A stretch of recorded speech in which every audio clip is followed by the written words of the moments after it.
Assalamualaikum warahmatullahi wabarakatuh. Waalaikumsalam warahmatullahi wabarakatuh. Bismillahirrahmanirrahim.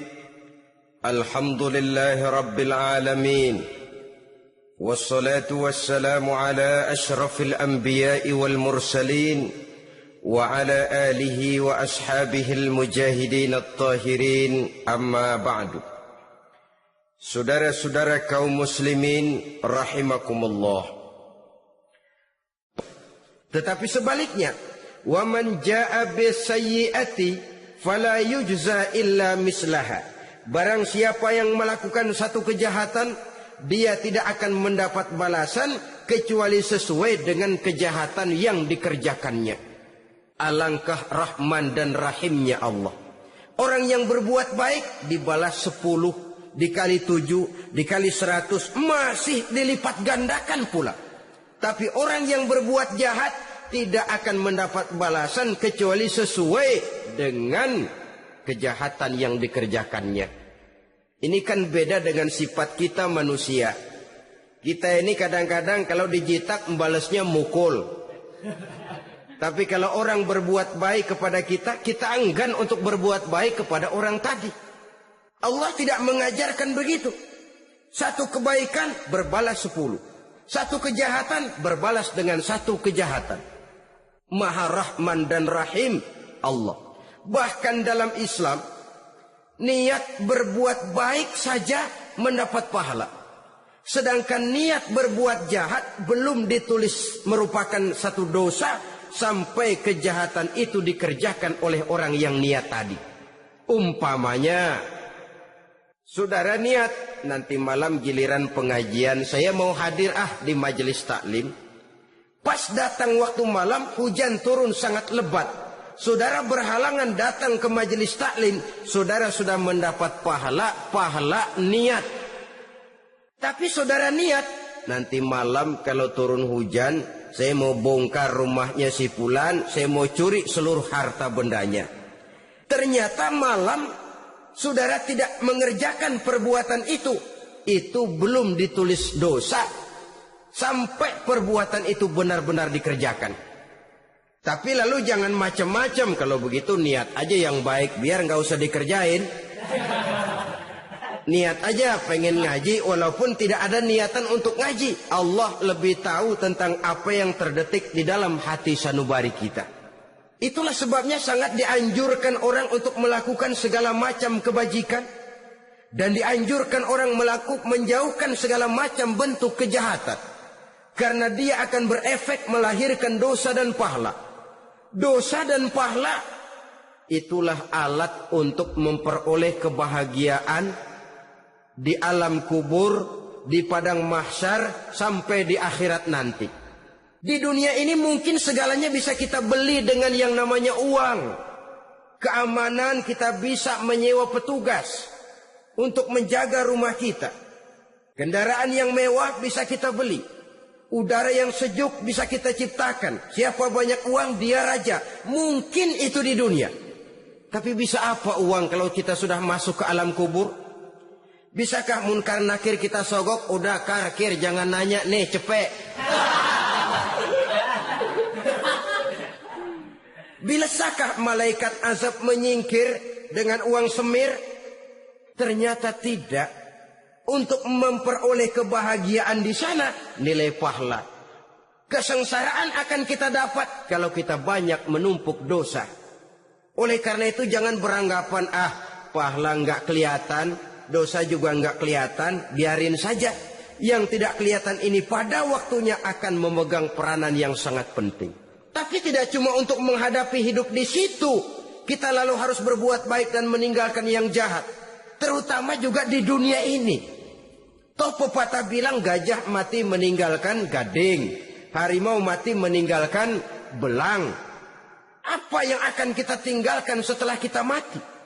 Kita ingin jasad kita boleh hancur terkubur tanah, tapi nama kita ingin hidup terus, dikenang orang 100, 1000, bahkan 1.000.000 tahun yang akan datang.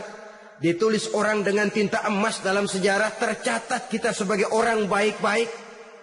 Saudara-saudara kaum muslimin rahimakumullah. Lalu perbuatan apa yang bisa mendatangkan pahala itu?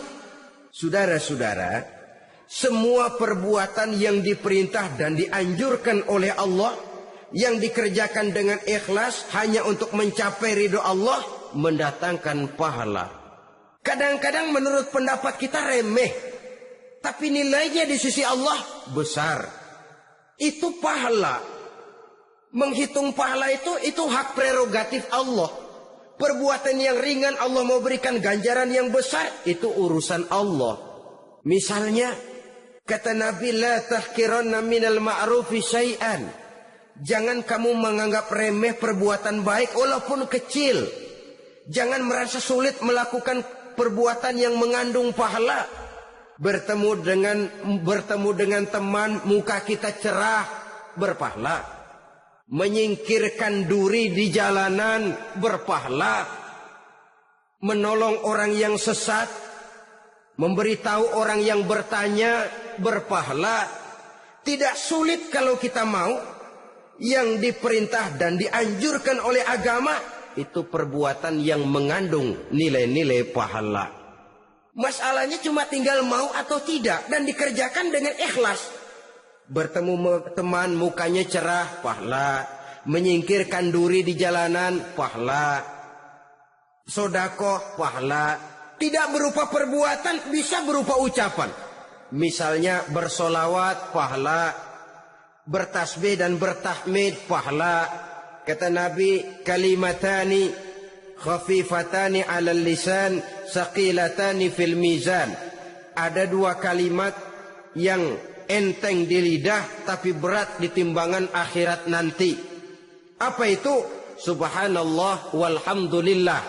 Itu kan amalan yang ringan, perbuatan yang mudah saja, tapi nilainya demikian besar dalam pandangan Allah.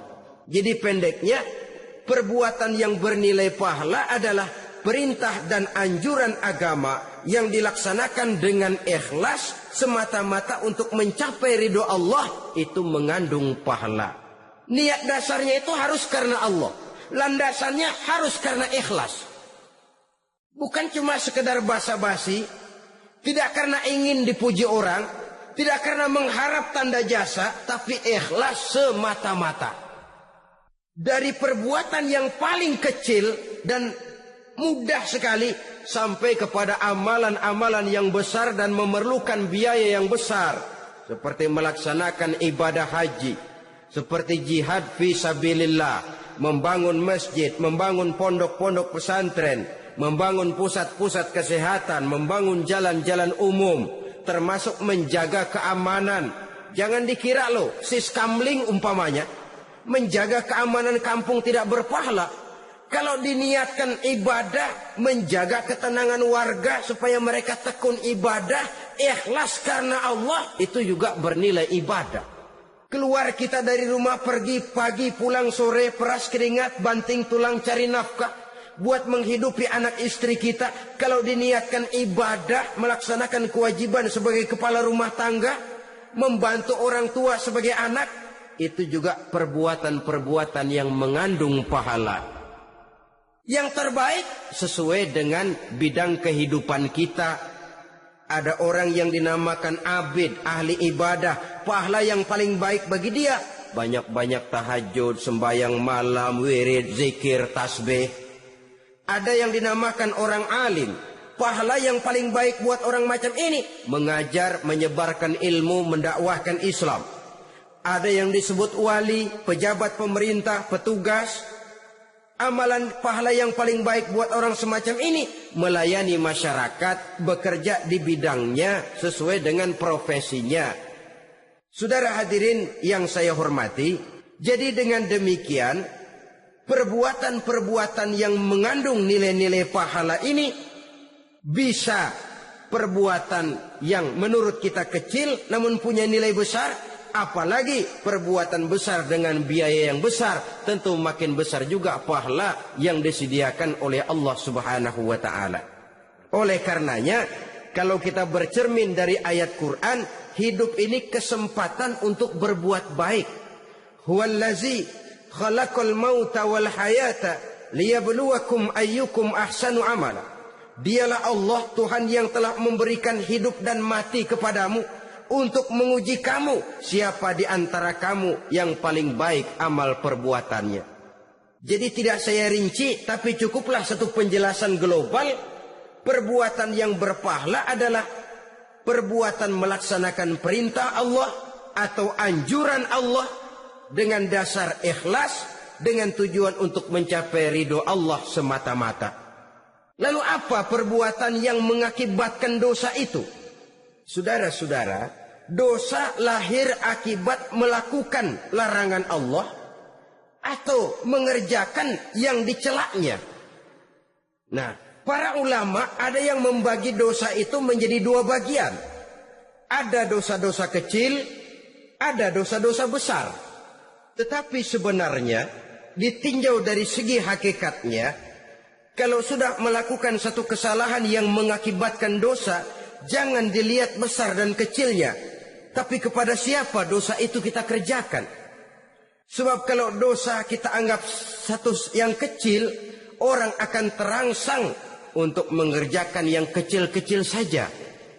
Sehingga dengan demikian, yang kecil pun akan menjadi besar kalau ditumpuk-tumpuk. Sedangkan yang besar bisa saja menjadi kecil kalau selalu diiringi dengan permohonan ampun kepada Allah.